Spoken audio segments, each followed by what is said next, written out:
really more in Syria than anything else.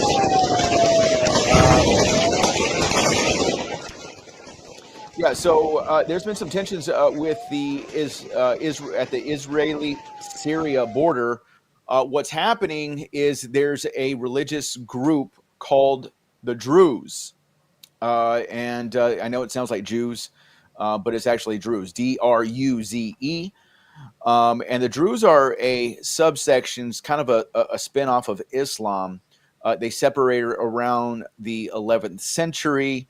They're kind of more into Gnosticism type of Islam, and they also believe they also believe in reincarnation. So it's a little weird, but nonetheless, the Druze have been a population within the Middle East, in the Jordan region, Israel, Syria area, even in Lebanon. They're a minority group, and while living in Israel, the Druze have lived relatively safe within Israel. But as we've also covered in Syria, the fall of al-Assad, the former regime, the former dictator in Syria, and with the fall, and now we have al-Jalani, who is he's basically Al-Qaeda in a suit, and he is now the new president. He also met President Trump recently during Donald Trump's visit to the Middle East. And the Druze, during the Assad regime, they had a militia that would protect themselves from the Assad regime. And so it was kind of like a little subsection of Syria, with the Druze population. And now the Druze are trying to get out from this new government in Syria, led by al-Jalani. And so what's happening is now there's been a lot of tension between the Druze and the al-Jalani regime, the new regime that's coming in, and there's basically broke out in war. And so what is a lot of the Druze from Israel are infiltrating into Syria to try to help their Druze brothers. And so there's kind of like a civil war going on within Syria between the Druze and the new Syrian government.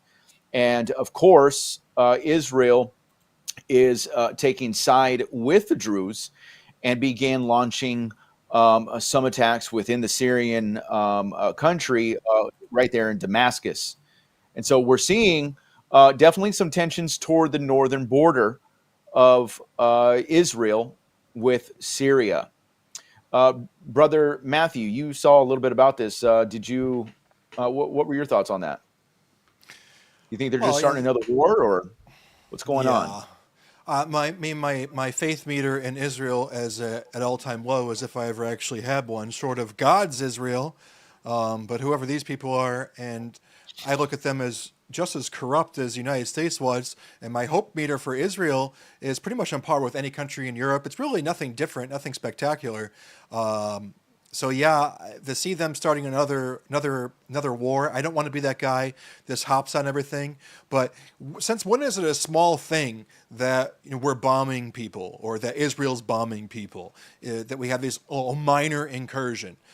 For me, in the course of the last year or so, I wasn't even really aware of the horrific numbers that were going on into Ukraine. I thought it was somewhat of a small skirmish, only to find that 5,000, 10,000 people sometimes dying in a single day. Can't even come to terms with it.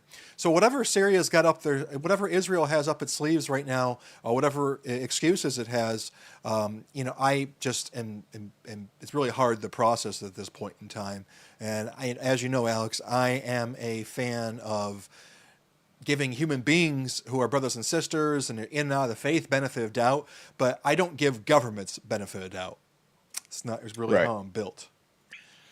Yeah, so there's a scripture in Isaiah 17, verse 1. It says, "The burden of Damascus, behold, Damascus is taken away from being a city, and it shall be a ruinous heap." And that was, judgment that was coming down upon Damascus. And throughout history, we kind of have not seen that yet. At least it hasn't been recorded that Damascus has ever become a ruinous heap. And so some may actually apply this to a an end time prophecy. And so that's why we do focus on Damascus, which happens to be the capital of Syria. It is where the new regime is being spearheaded from, and so we are going to keep watch on this, as you know, we want to keep watch on biblical things, so that this way we are not caught off guard. But Netanyahu, obviously he has some things to say, and he let me see here. He had given instructions here. He had said, in a significant escalation of military action, Israeli Prime Minister Benjamin Netanyahu announced today that Israel will continue its operations in Syria to enforce two critical red lines.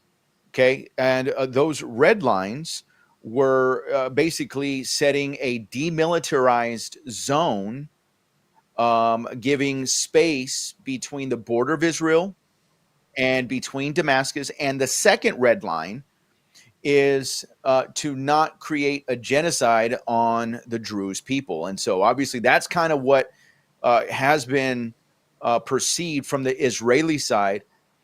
And I was actually watching another video, Matt, from an Israeli guy on a YouTube channel, and he was actually interviewing some Druze right there on the border where they broke in. And the Druze were confirming that the new regime in Syria is trying to create a genocide and trying to kill all the Druze and basically take over, because they have a very strong militia, and they are trying to secede. They are trying to develop their own, set country, so to speak, or their own state. So, and look, we're not hearing a lot about it in the mainstream media, and I would have to wonder why. Why do you think we're not hearing about this so much in the mainstream media? Well, first, mainstream media to begin with isn't something that we trust as a beacon of truth, or raising alarms, or setting our priorities. We don't hear about any of the little details of what's going on in any of the nations. All we hear about is drama. It's like akin to that thing when I was a kid. When I didn't even watch the news, my parents would say, "Oh, the news is just negative. It's all about the murder and what happened terrible, around the block." So unless it aligns with an agenda, these things aren't really in the news. And as we know this week, what's aligning with their agenda is the conversations about Jeffrey Epstein, that I'm just sick to death of, which we'll be getting into soon. Yeah. Yeah, yeah. So Benjamin Netanyahu's comments come after extensive Israeli strikes targeting Syrian military assets, which he claims were necessary to prevent further violence against the Druze. He underscored that the ceasefire announced by the Syrian president, again, he goes al-Jalani, he actually goes by al-Shara now, was only achieved through force, not negotiation. So the situation remains tense, with Israel vowing to act decisively to protect its interests and allies in the region. And look, aside from whatever you think about this, like I side with Israel, okay, and I'm not just siding with Israel just to side with Israel. I think what they are doing is they are coming to the aid of the Druze people, okay, who are not Jewish. They're actually more Muslim than they are Jewish, and nobody else is doing it. The UN isn't doing it. The UN isn't calling it out. And so Israel Well, is. if I was in Israel, then perhaps I'd be listening to Israeli TV, and the excuse for that would be that they would be preparing the hearts and minds of the people and rallying the people, because a country represents the people, and the people's will have to be involved in terms of these excursions. So I'm not well aware of what's happening on the news over there in Israel, so then therefore I can't give that perspective. But the idea of this always, and I know that you're not either, but the idea that this always give them, they think that they're defending another people over there. When have they ever defended anybody except for the land that is their own? I've never seen them as be peacekeepers in the world. So we should call Yariv and see what he has to say about what's going on the news. And to note that, guys, on the Faith the Nation channel, We have released an interview that Alex and I did with Yariv Ben Yehuda, a media personality, a journalist, and an activist from Israel. And it's a very jam packed expose from the mouth of Yariv Ben Yehuda in terms of the corruption over there in Israel, which is an extension of why I don't give them benefit of doubt. The same way I didn't give Biden benefit of doubt. Netanyahu has a lot of dirt underneath his fingernails. And the next article that we got queued up here, we'll probably go into that a little bit more, Alex, here in 10 seconds. Yeah. Yeah, well, let's go ahead and get into it. So Israeli strikes killed 15 Syrian defense and interior military personnel. This in significant escalations of violence, Syrian Bedouin fighters have launched a new offensive against Druze fighters in the Sweda province, despite a recent announced truce. This offensive comes as tensions remain high following days of bloody clashes. The Bedouin group, as they seek to free Bedouins detained by Druze armed factions.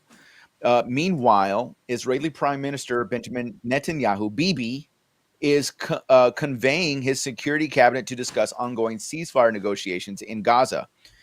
As the IDF reports, the recent airstrikes that killed 3 Hamas terrorists, including a key commander, the situation remains fluid, with the death toll from a recent strike on, unfortunately, a church, which I was unaware that there was actually even a church in Gaza, rising to 3, prompting condemnation from the Latin Patriarch of Jerusalem. As the conflict continues to unfold, the international community is closely monitoring the developments. And of course, they are.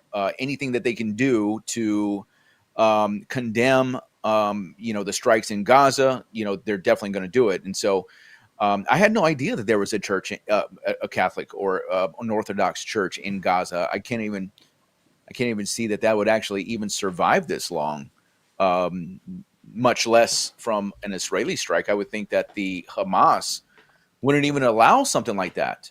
Brother Matthew, did you know that there was a church in Gaza? In terms of Gaza, Gaza is Palestine, isn't it?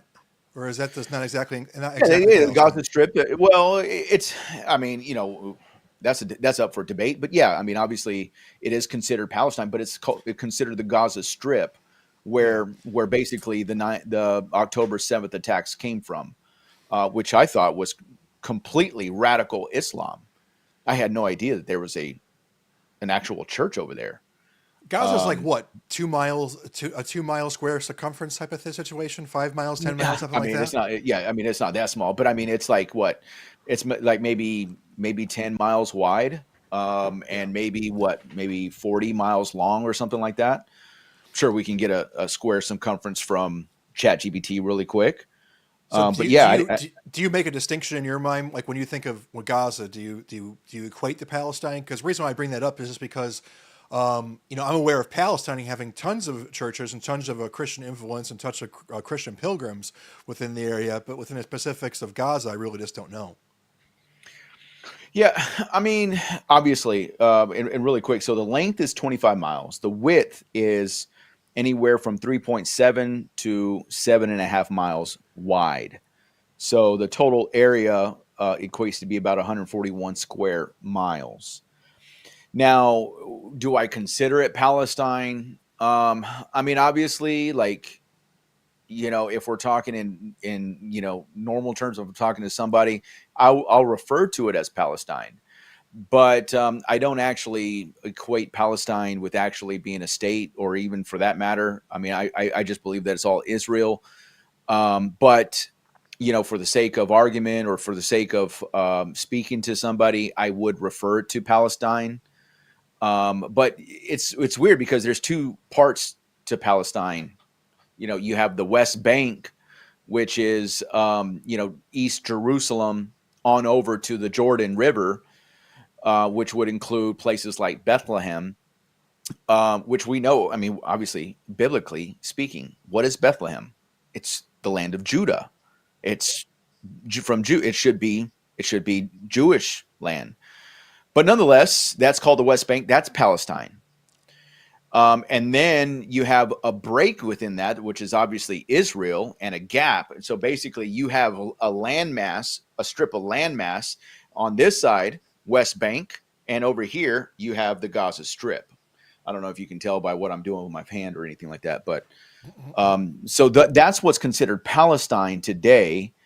That's what is being contested to make a two-state solution by typically, world leaders and people that don't really hold to biblical values, that would believe that that is Jewish land and it's nobody else's. But yeah, so that's that. Okay. Well, I mean, gosh, my memory is such a short-term memory nowadays, but it just seems like Israel is involved in a whole lot of drama in the Middle East nowadays. But I mean, as I was growing up and a kid, that's the only reputation I've ever had of Israel, is to be a war-torn nation that's always going to be fighting, that has been fighting since day one. And of course, Israel wasn't the center necessarily of being the one responsible for this warfare, but in terms of that region in general, I just can't say that I'm too surprised. But God knows that we don't have time to hear about it on the I news. would say that